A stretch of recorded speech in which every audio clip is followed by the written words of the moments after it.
Hello, everyone, and welcome to another exciting episode of Secrets to Real Estate Investing. We have a great guy from the other side of the country from me today by the name of Tyler Sheff from cashflowguys.com, who is here today to share his story and his real estate path and how he started kind of getting some of his money back from the government that was taking way too much of it. And with that, welcome to the show, Tyler. Hey, how you doing, Holly? Thanks for having me. So glad to have you here to share your tips today. So why don't you give our listeners some insight into kind of your life and what led you to discover the world of real estate investing? Well, I was one of those guys that I've been a realtor for coming up on 18 years now. I got my license back in 2000 originally, and I was one of those people that believed that if I got my real estate license, it would help me be a better real estate investor. And then I found out that was wrong. So I hooked up with some partners and we started fixing and flipping houses. And we started kind of in the middle price points, the middle class houses, and decided that we could do more faster if we dealt with the cheaper houses. And I don't know what the logic was back then, but higher volume. Sounds cooler to say you're doing twice as many, right? Yeah, I'm doing 20 flips. Who knew? But we did well in flipping, I'll be honest. And it was that's going all the way back to like year 2000 when it really wasn't public then. That's back when the MLS, at least locally, was pretty much a book. It was I don't even think it was a website back then. It was something like a facsimile type thing. And you printed it out. Wow. And yeah, we did quite a few flips, and we had some problems with a partner that left the country with a bunch of money. And we've basically got everything that you would see on Home and Garden television, except for the big win at the end. Oh. But so I got out of flipping and focused on buy and hold. For me, I was kind of a accidental landlord by greed. In other words, when I was flipping at that time, getting into like 2004, the property values were going up at a rate of about 25% per year. So I was fixing these houses and selling them, and then I'm finding those people I sold them to are selling them again in 12 months and making a killing. So being the greedy capitalist that I am, I decided that I would not sell as many and just keep them and rent them. And that worked out well. But I got to the point to where I decided I wanted to sell them all because I was at that age. I wanted to travel, have some fun. I wanted my money. I didn't want small monthly payments at the time. Didn't make much sense to me. So I sold them all. And I didn't allow for capital gains tax. Whoops. So I got a very large paycheck and then a very large bill that resulted in a tax lien that I had to deal with. And it took me several years to pay that off. So that kind of, I was not a victim of the housing crash. Thank goodness. I sold my properties right at the right time. That was not really on purpose. That was just because I wanted the money. It's not like I was Yoda and I could predict the future or something like that, or some wise spirit. I just decided that it was time to sell because I wanted a big pile of money. And I got lucky and I sold at the right time. But then again, I had that big tax bill. So wow, is what it is. Well, a lot of our listeners are people that want to learn about flipping. And I know you're no longer a flipper. But I'd love for you to share, if you would, like a sample deal and how much money, that was possible that you made when you were flipping back in the day. We got systems down pretty quick, a couple of us. And I had the ability, I learned early on to focus less on what's for sale and more on what's not for sale. And by doing that, I found a lot of off-market opportunities. Even though I was a realtor, the MLS was clumsy back then. Not that it's really improved that much, but so I started getting some off-market opportunities where we would buy houses. I would just make offers to see how low I could go. Like a sport, huh? Yeah, it was a sport, and offers so low that people sometimes would like literally throw the offer at me and get out of my house. It was entertainment back then. It was something to do, but shockingly enough, a great number of those got accepted. I mean, I can remember one where it was in St. Petersburg, which is the area where we live, and I offered them $10,000 for this house. And the reason why they sold it to me, they accepted the offer, is because it had a $5,000 tax lien on it. To them, so besides being a great deal, it's a great learning experience for me. To them, $5,000 was an insurmountable hill they could climb. They had no idea how they could get $5,000 together to pay that bill. So for them, selling it to me and walking away with 10 grand made total sense. And because I focused in on their problem, I said, what happens when the county takes this house for taxes? How does that feel? I had that conversation with them. They said, that's terrible. Where are you going to get the 5 grand? We went through the dialogue of, will you loan it to us? No. Yeah. I won't. I can't do that. I mean, that's kind of silly, but I can give you 10,000 if you give me the deed, and I'll pay the tax bill. And that worked out very well. The benefit there is that that was the only liens on the property, and I was able to flip that thing turnkey for $75,000 as it sat. Wow. So when you say as it sat, that means you didn't do work to it. Not at all. I installed a sign. I did put a for sale sign in the front yard, so I did do some work. Okay. And you probably paid the tax lien, right? I did. So I paid $15,000 total. Okay. Plus closing costs, so a little bit of closing costs. Maybe like 15, but let's just say 16,000 to buy it, right? Okay. And I sold it for 75,000. 75.5 is what I sold it for, and I sold it 3 days later. Oh my gosh, that is crazy good. But here's the funny part. Now back then, see, I didn't have the benefit. I didn't know there was such a thing as real estate gurus or guru courses or any of that stuff. I mean, the internet, believe it or not, there was a time the internet, I'm sure you might remember. I don't know if you're old enough to remember, but I am. The internet didn't exist back then. So at least I didn't know about it. So I didn't really know what I was doing, and nobody told me that I could assign a contract. I didn't learn that in real estate school. So I was buying these. I thought, this is cool. I started buying houses. I would do nothing to them, and I would turn around and resell them. Essentially, I was wholesaling by today's standards, but I wasn't smart enough to realize that I didn't have to actually buy the house. I just needed to get a contract and assign my rights to the contract. So I kept title companies in business for a while. Nice. I love it. So you built up some cash reserves or some cash piles from flipping. Yeah. And lead us to what happened next and how you, I mean, obviously you decided to sell. You said that part of the story. Yeah. But the whole buy and hold thing, how did you decide that that was okay to do? Well, for me, I took a break in real estate. I got out of it for when the market, so I did the sell off and all that. And the market was just getting ridiculous. People were back then were fist fighting over properties. Oh. And I didn't think that was something I wanted to play with. So I got out of it for a couple of years. And I had a business, a trucking business that was having difficulty because the fuel prices were up and all the issues that they had with the prices back then. So my wife and I decided that it would be a good idea for me to get a real job. And I went to work for the federal government as a merchant mariner. I worked for the National Weather Service, basically, on a ship. I've heard that's good money. Is that good money? Great money. It's great money. So I went from making 40, 50, 60 a year to well into the 6 figures. Wow. Which was great. The problem was I was getting taxed to death. I was paying in taxes what a lot of people make a year, 40, 50, 60, $70,000 in income tax. Oh, because a lot of my income was overtime. Yeah. And I'm not a tax guy. I'm just a cash flow guy. Now, I wasn't the tax guy. I don't know anything about taxes.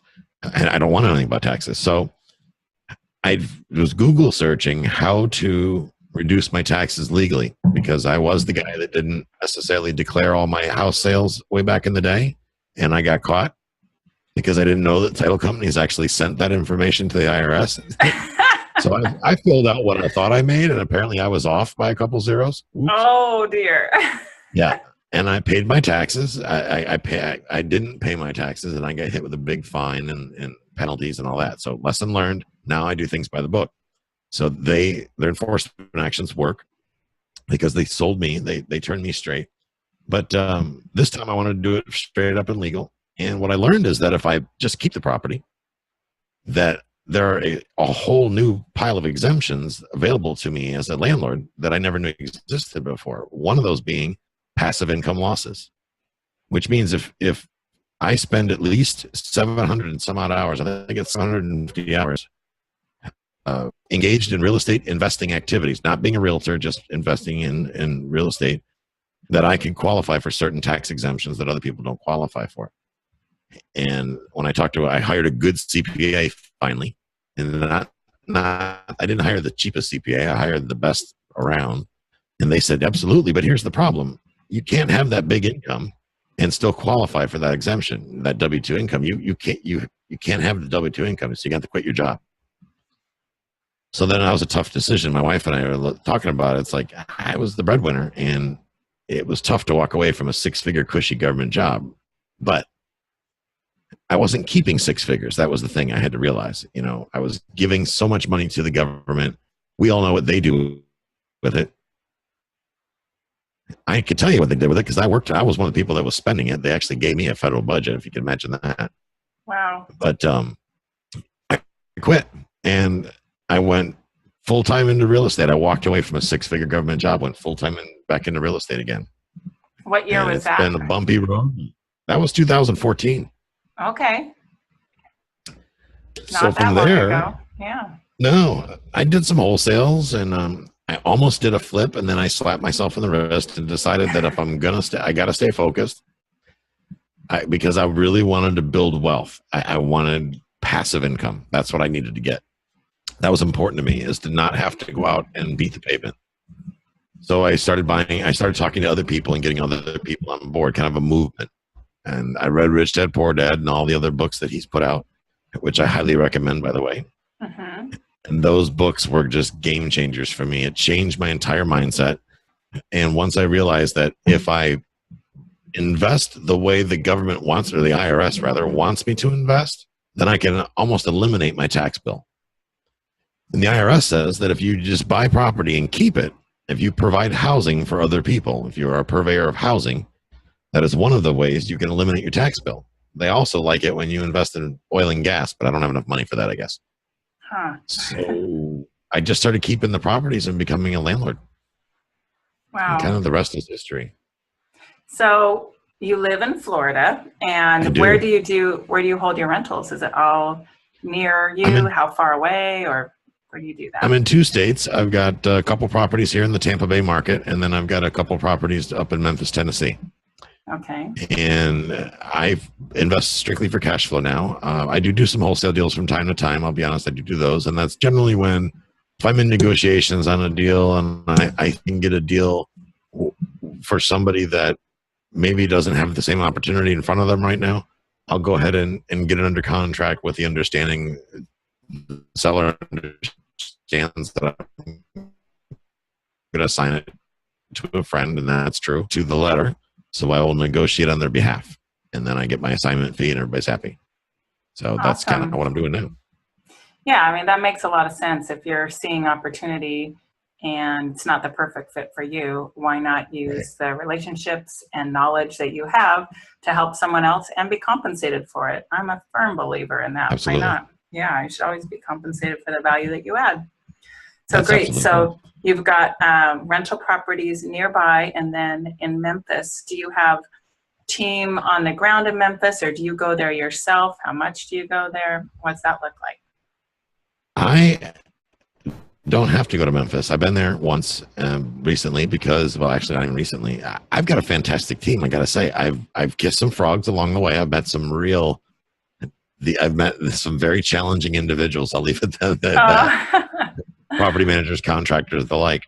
But now that we're through all that, we've found some really rock solid people that we can trust, and we're proud that they're like family to us, and they help us manage our portfolio and keep our renovations in line. And I can invest. It's pretty cool that I can invest in 3 states away, and I don't have to worry about getting taken advantage of. That's huge for me. That's absolutely awesome. Yeah, that's been great. I've experienced both, people that were lying to me and ripping me off on my project in Texas once, and it's so painful. Like, how could they lie to me? They said they were trying to lease my places, and they wouldn't show it to my mystery shopper, even when they pointed to the unit and said, "Can I see that one?" No, that's not available. And I'm such a honest person. I think everyone else is too. So that was kind of a big, eye opener, and it's painful that not everybody has the same ethics that you do. I'm assuming good ethics, but definitely the whole trust but verify. And it's still, you need to check up on people when you hire them, even when you think they're good, to make sure they're doing their job. That's for sure. Because there's unfortunately a lot of frogs out there. And sometimes, like some of my friends that are flippers like me, they'll say, oh, this contractor's been great for a year, and now they're starting to slack off and not perform.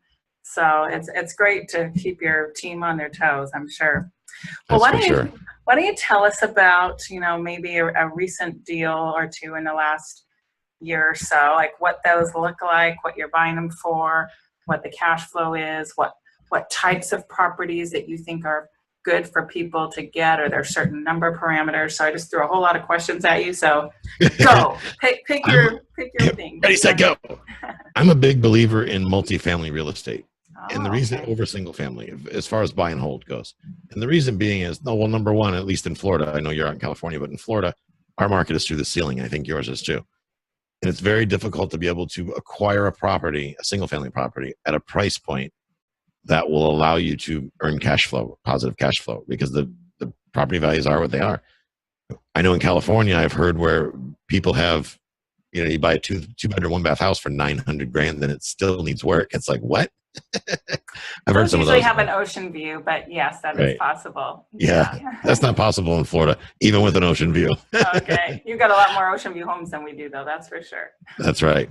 So what I found is that multifamily works really well for my criteria, and the reason being is it's a lower risk model. Now I'm coming up on 50 here in a couple of years, and I'm starting to look at reducing my risk, mitigation of risk. And I find that with multifamily, when I've got more than one family paying into an asset, covering debt service, covering expenses, it lowers my risk exposure dramatically. When the roof goes, I've got at least 4 families paying for it instead of one. My vacancy loss is diminished. When people leave, people don't, if one person moves out, no big deal. The way I underwrite my deals, I can usually lose half of my tenants and still pay all the bills, at least half my tenants. Nice. I'm ultra conservative. Does that mean I do a lot of deals? No, I don't do a lot of deals, but I do high quality deals, and that's what's more important to me. So although I may do one deal all year, it's a great one when I do. So a recent one a couple of years ago that really rings true. This is like my home run deal that I've done. It was a 4-plex, and I bought it at the time because I was under contract on a duplex that was on the ocean, ironic. That was my wife's dream house. She grew up with her best friend lived in the house next door to this place. Perfect view. It's right in the Gulf of Mexico. It's gorgeous. And there were 2 1-bedroom apartments. Well, long story short, we negotiated a great deal with the seller. He got seller's remorse, and even though we were under contract, sold it out from under us to somebody else while we lived there. So instead of suing him and getting on, I'm not a litigious type person, whatever. If you want us to go, we'll go. We now had to find a place to live. So we looked around feverishly for another place to live and actually came to this 4-plex that I'm talking about because we needed an apartment, because the guy was like, you got to go. Thanks for being a great tenant, but I've already sold it and they want to raise the rent. So you got to go. So when I called the owner, ironically, it was for sale, and she didn't have a sign out front. She was a realtor, which is interesting, 30 years in the business. But this place looked like a tornado hit it. I mean, it was nasty. And I remember my wife looking at me going, I'm not going to live here. It's like, great. But it's in our town. It's in the right neighborhood. It's just that this is the ugly duckling in the neighborhood. So in talking to this lady, I find out that obviously it's for sale. And I talked to my wife and I said, well, maybe we should just buy this thing. So I bought it with a VA mortgage, and I put none of my own money down. So even, VA mortgages are 0 money down, right, but there's usually closing costs of some degree. And in my case, it was about $7,000 in closing costs. Well, at the time, I was about $6,999 short of the $7,000 I needed for a down payment to buy this property. Because I had worked it out on the last deal that I didn't need a down payment. We were going to work the paperwork out. The seller was going to hold a second. Everything was fine. So we didn't have any money in savings at the time. As embarrassing as it is to admit, it is what it is. So that said, I made a deal with the title company, with the lender, the seller, And a friend of mine was a realtor at the time, and I was in the process of renewing my license. Everybody jumped on the table and helped me basically put a little money into this deal. So not only did I buy this with none of my own money, I actually walked out of there with a check for $1,700. So is that kind of like a crowdfunding deal? Kind of, yeah. What made it interesting, though, is that I still had an ugly property with 1 unit vacant. And then the tenants that were there, 2 out of 3 of the tenants found out, don't know how, the night before I bought it, that I was a former police officer. Oh. And I have a 0 tolerance for drugs. So they got uncomfortable and moved, which was so convenient. I just don't know how that word got out, but people talk. What can you do? And they moved out in the middle of the night, which was great because now I had 3 units I could renovate and 1 left. So fast forward to 2017, I now have 2 of those units as a vacation rental, short-term rental with the Airbnb type thing. And I live in 1 unit with my wife, and I rent the other unit out to a long-term tenant who's extremely happy there. So it's been a home run for us. Sweet. Are you willing to share any of the basic numbers of that one? Yeah. So I'm most proud about the short-term rentals. When we bought the property, it was renting for $575 for 1 unit. 1 unit was vacant. The other 2 were renting for $600. We renovated it, and I immediately raised the rents to $900 on all the units. And then one of the tenants lives out of state. So he was the one that's been here the longest. Him, I did not raise the rent initially, but he was only here 3 months out of the year. And I started learning about Airbnb. So I'd said to him, he was to the point he was asking for repairs. And admittedly, his was the only unit that didn't get renovated because he was living there. So he said, hey, what would it take to get my apartment renovated? I said, well, how about this? While you're gone, I'm going to have you put all your stuff in storage. I will completely renovate your apartment. You're going to pay me $1,000 a month while you're here using the property, but the rest of the time I get to short-term rental it. I will furnish it. I will put cable, internet, the whole 9 yards in there. So you get it for 3 months, $1,000 a month, and which is a deal in this market.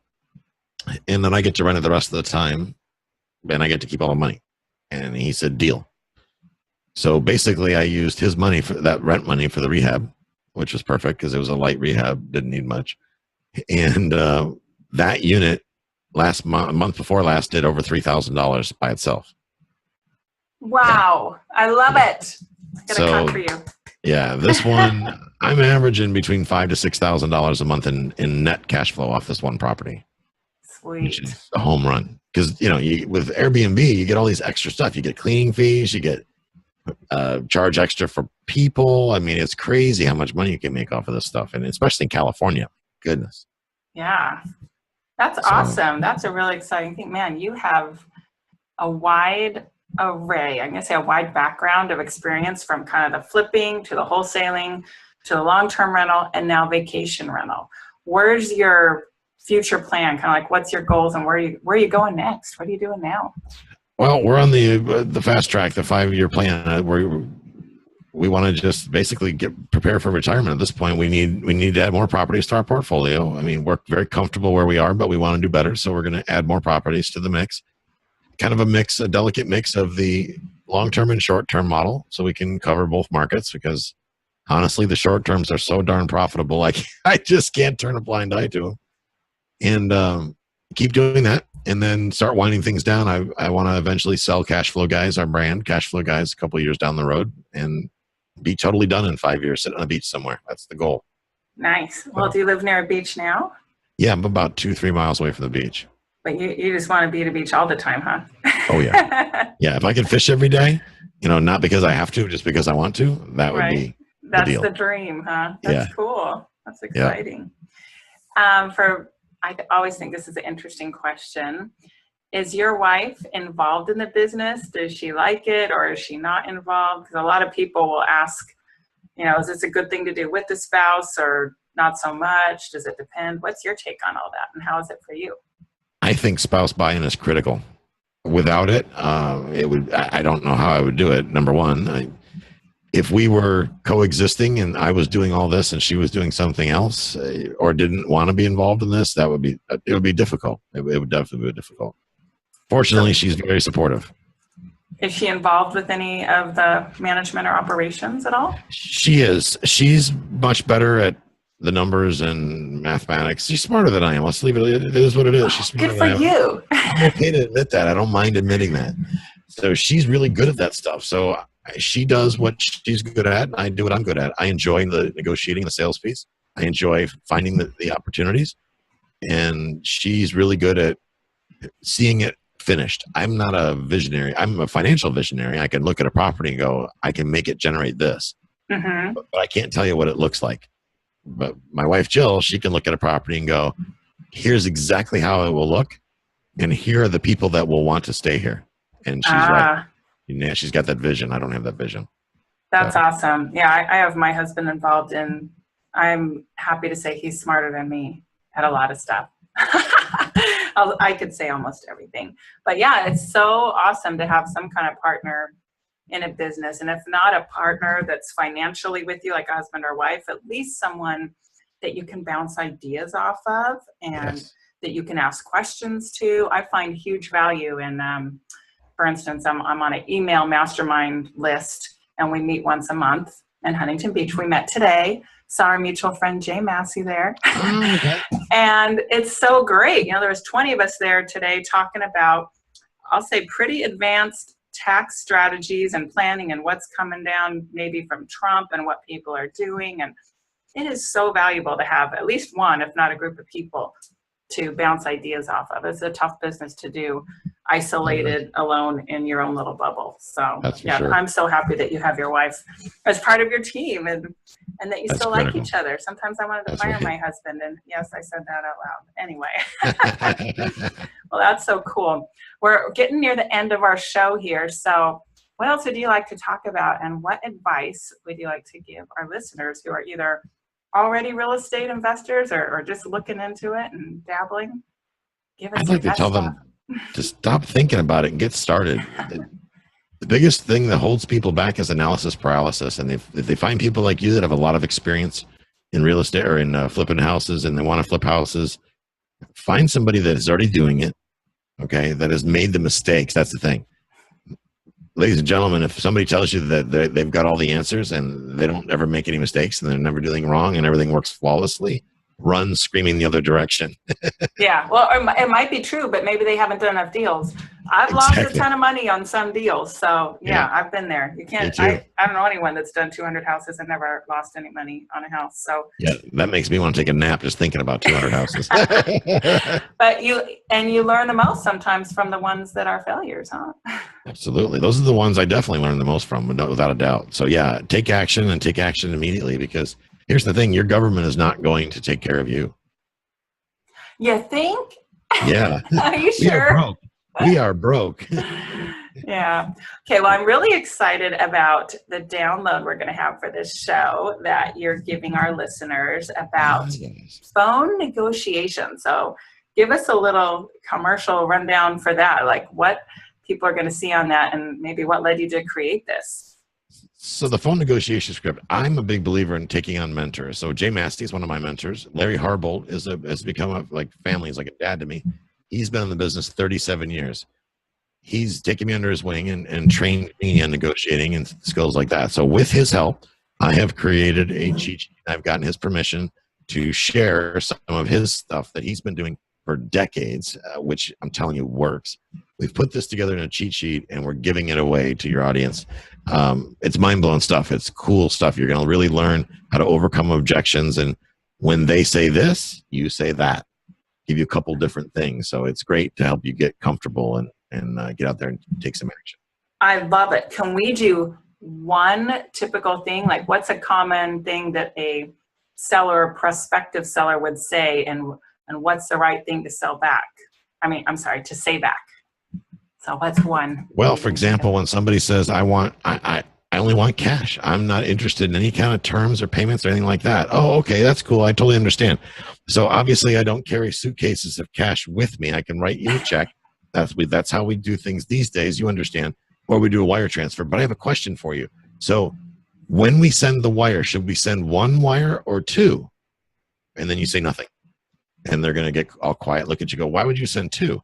well, we both know that you're going to give probably half this money to the IRS. So I can send it to them directly for you, or I can send you all the money. You can write them a check because with a cash purchase, you're probably going to pay capital gains. I'm no CPA, but a lot of people do. And I'll need you to sign an addendum that says that you understand that I'm not taking advantage of you by giving you cash.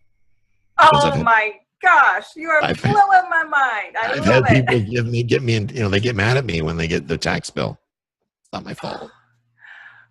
And you're willing to help them out. You have a solution. I'm a team player. Yeah, Holly. You want to help them. I am. I love it.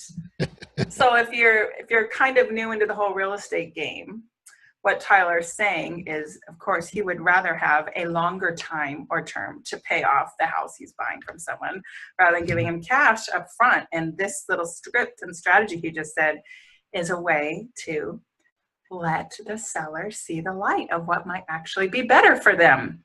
It's a win-win for everyone to not give them a lump sum of cash on day one. So cool. Absolutely. Love it. All right. So in order for people to get this download, okay, listeners, we have our way that you can just simply send me a text. You can text to 38470. That's 38470. You're going to text the word hard hat, as in hard hat Holly. No spaces, just text hard hat, and we will have you just put in your email address there, and we'll email you this awesome phone negotiation cheat sheet, compliments of Tyler. And also, you can find it on our website, as always, at hardhatholly.com/57, where we'll have all the show notes. You can get the download there, and I'm going to put the contact information for Tyler there. But Tyler, go ahead and say the best way for people to find you, get in touch with you, and talk about your podcast. The best way to reach me is through my website at cashflowguys.com. It's just cashflowguys.com. And then that's also the easiest way to listen to my podcast. I've got some training videos, negotiation tactics, things that you'll need as far as the buying and selling of the transactions and stuff like that. That's all available there right on cashflowguys.com. Awesome. Well, thank you, Tyler. This has been awesome. Loved hearing your story and your wide background. I didn't know you were a cop. You just keep throwing these things out. Realtor, right. Cop, maritime marine, cash flow guy. Next thing you know, you're going to tell me you're like a trapeze artist or something. I don't know. No, I've got no skills in that department. But you can do everything else. I'm impressed. So with that, thank you so much, Tyler. We really appreciate your time. All right. Thank you. All right, guys, get out there and take some action. Hey there, thanks for watching the video. Make sure you like it and click subscribe to get notified of more videos. And you can go to hardhatholly.com for a free download on secrets to finding great deals.